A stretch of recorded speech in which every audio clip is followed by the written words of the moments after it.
Guys, welcome back. Today we're going to do Day of Vengeance Special Infinite Crisis. Issue number 1. Well, there's only one issue because it's one special by DC Comics. Yes, I'm surprised as well because I didn't know there was a special of the Day of Vengeance story and the saga.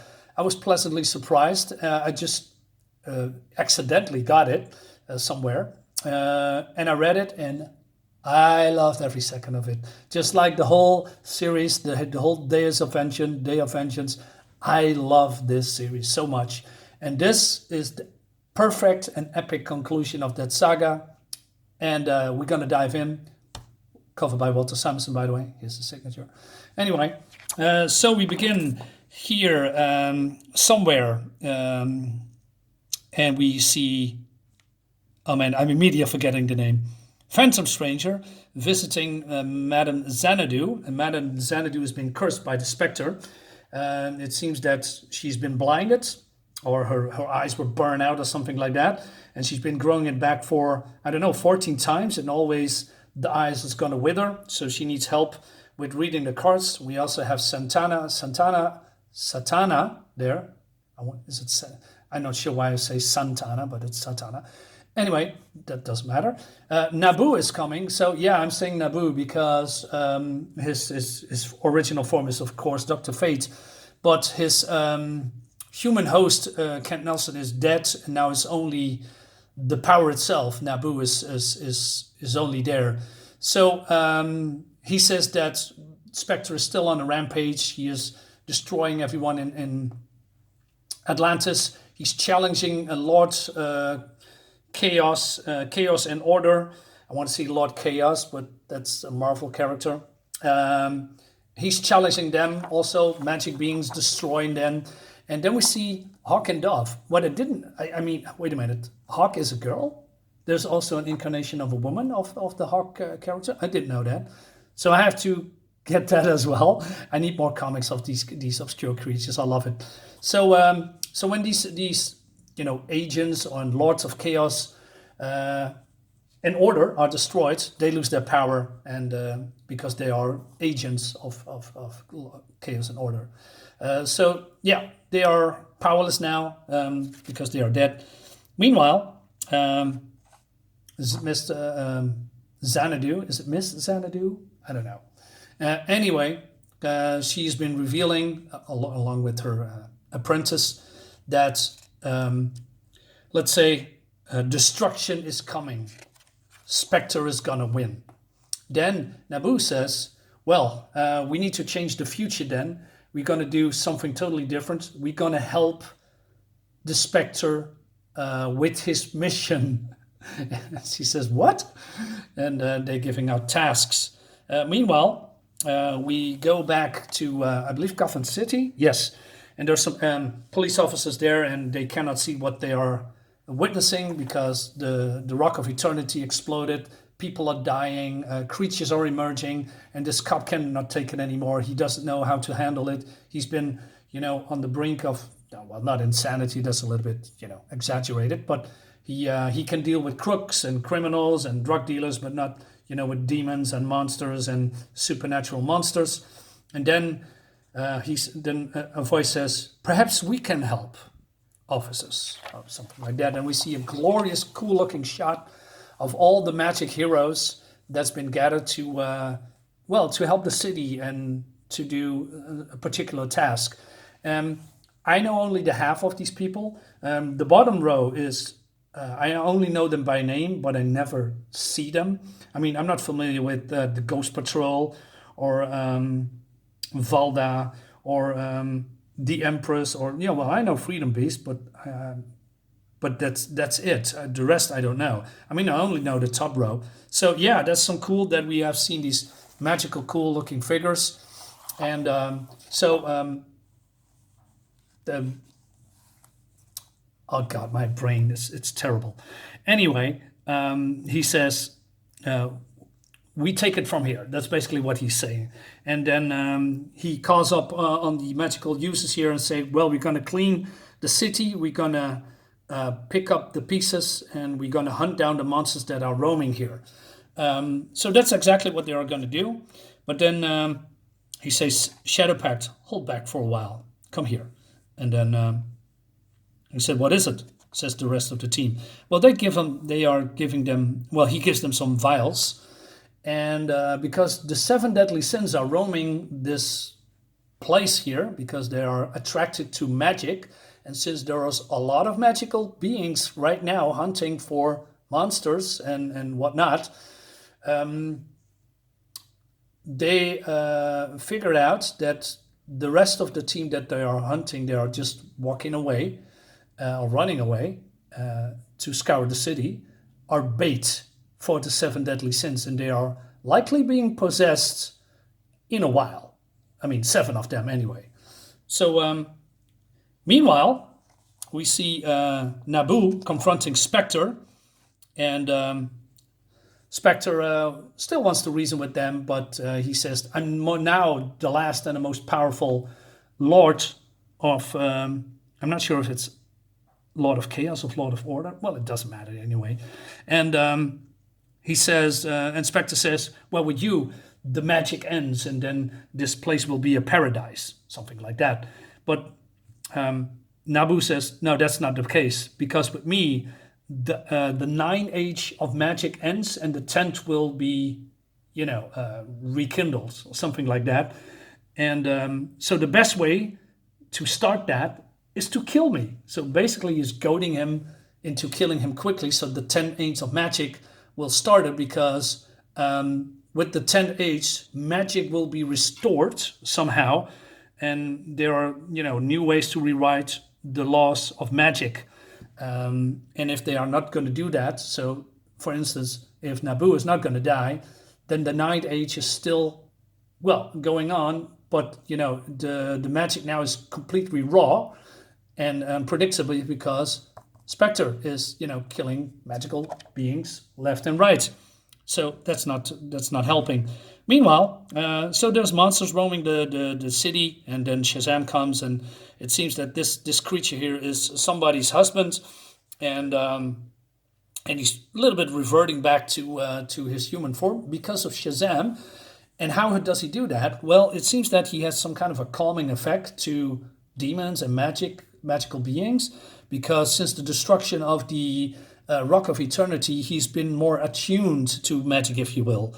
And that helps the case, but it's not a permanent solution. So if he is going fly away again, then the raw magic, comes back, and then infecting people, turning them into monsters again. So Zatanna has a idea. They need to reassemble the Rock of Magic, the Rock of Eternity. So they are giving specific tasks to find all the bits and pieces of the rock, bring them back together, and then reassembling them, which actually cool. And as you can see here, I mean, the art is so good. And oh, by the way, I forgot to say, can I see it here? Yes. Now look who's here. It's my favorite princelet, Justiniano. Haha, I'm a lucky man. And so, meanwhile, Spectre says, "Do you want me to kill you? You giving yourself up? You're going to sacrifice yourself?" And Nabu says, "Yeah, sure, why not?" Well, that's not exactly how he says, but that's how I interpreted it. And he says, "But not for a price." He says, "If you can come to your senses, maybe we still can work together to restore all that you've damaged. There's still a chance." But then Spectre, and it looks so freaking cool with all the colors and the facial expressions, and it's so good, and the shading. He sees magic is unreasonable by definition. I was created to be a destroyer, and this is my masterwork. All evil for all time will be wiped out, leaving paradise in its wake. Fantastic. It's just fantastic. But yeah, so they're going to battle to each other. And look, like I said, look awesome. But not sure why he's defending himself. Man, he wants to die, right? But there's a reason for that. And I'm coming back a little bit later. So meanwhile, I still forget this name's character. I do it again. I don't know, but I don't know this character too well. But let's call him a knight. Maybe he's the Black Knight or the Blue Knight or whatever. And And this woman, who's also, believe, from the Dark Ages, and not sure what her deal is here in the present, suddenly attacks him because she thinks that he's being rude to her, and she thinks of him as a lowly peasant, a pretender. And then he instantly realizes that this is the demon pride that inhabits her now. And that's exactly what's going on now. So we have all these heroes being infected by the demons. We have now lust. We have, of course, other demons. We have pride, and we have gluttony. And now look at this. This is so cool. I can't get over it. So they are resembling the parts of the Rock of Eternity, while the Enchantress is battling Dr. Occult. And she makes, I love Enchantress. She's also funny. She's a badass because she's been, and Dr. Occult's being affected by, let me see real quick. Envy. Yeah, that's the one. And he's yelling at her. He says, I hate you. You think you're better than me. And it's only because you're more popular with your full lips and rounded figures. He's talking about the female magic users. And Enchantress says, well, if that what makes you happy, I know a real great plastic surgeon who can give you the same things. Oh, that cracked me up. But, Dr. Occult is not really a slouch either. He is actually more powerful than we think. He is carrying the mystic symbol of the seven, whatever that is, and he is the banisher of all sorceries. So, the battle is going on and on from left to right. But then, as I said before, Dr. Fate, or Nabu, is still goading and enraging Spectre. He says, why is it taking you so long to kill me, Spectre? And he says, I need to push him. It's literally or figuratively. And he's saying, he said, what happened to the magic that you absorbed, that you gorged yourself with, that you devoured? And he says, I destroyed it. He says, that's not possible because magic cannot be destroyed. And then he talks about the female Eclipso. She was just a lowly magic user at that time who's pulling your strings. But who is pulling the strings and manipulated her? Who is there? Is there another power? And then he, how could it be that how could you be so easily taken in? So he's just, ragging him and raging him and pissing him off all the time. Meanwhile, people are just going with the assembly. And when we see, who is this guy? Pride? Oh, yeah. Well, this guy's, the knights banish Pride. Who is this? So this is, one of the seven sins. I don't know all of them. But, I love that the fact they are doing stuff like this instead of, assembling the Rock of Eternity. So there are three things going on, the assembling, the rescuing of people, a couple of things, the recapturing the deadly sins. And then we have Nabu and the Spectre, doing their final battle, which is epic. So great. And then for the final time, Nabu is already there. He says he's ready. His rage is full. Do it now. I said, I dimly perceive a great grinding machine or devouring beast at the heart of this. So meaning he thinks that someone is behind all this, a shadow figure, but we don't know who that is. Unfortunately, I don't know. And he says, and you are as diseased, maddened dog, set loose to foam and howl, and rent and tear at the crumbling structures of the universe. And Spectre's going completely nuts. He says, how dare you? And he unleashes all this, magic onto Nabu, finally killing him. And but before we see that, we see him here, the Rock Eternity is almost complete. So Shazam comes, or at this point Captain Marvel, He said, hey, you did it. He said, well, no, we need one component, and that component is you. He needs to go imprison himself, I guess, into the Rock of Eternity to, complete the whole cycle, I guess. Meanwhile, we are at the end of the battle, and Spectre is drifting away. His molecules or his atoms are dissolving. He said, you killed me, says Nabu, but at a terrible cost. You finally went too far, killing the last of the great lords, and the higher authority can no longer ignore you. And he says, what's happening? He says that, well, basically he's saying he and the other lords are try to, create a single stable host for the Spectre.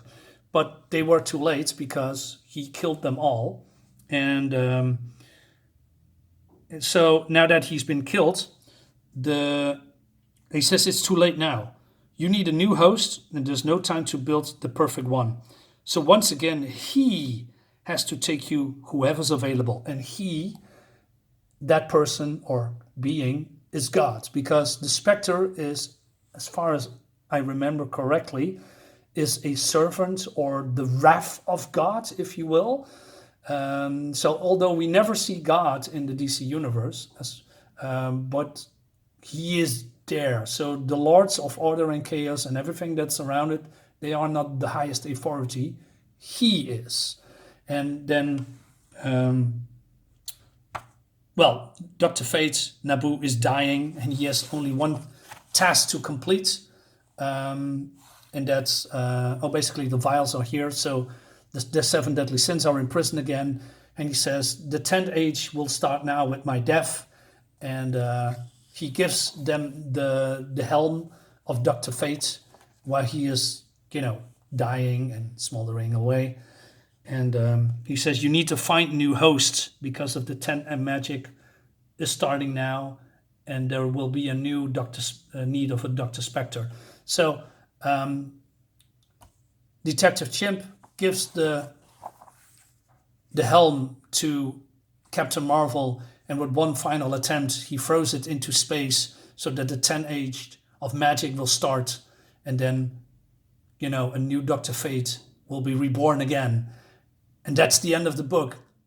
Oh man, what an epic conclusion. What an epic conclusion. I have read this comic 2 times now. It's so good. It's so incredibly good. Guys, that's it. I'm a very happy man right now because finally I'm, having a collection of comics that I really, really enjoy. And that's been long overdue. So guys, thank you for watching. I hope you liked this video. Just give me a like, say something in the comments, subscribe to my channel. I see you next time.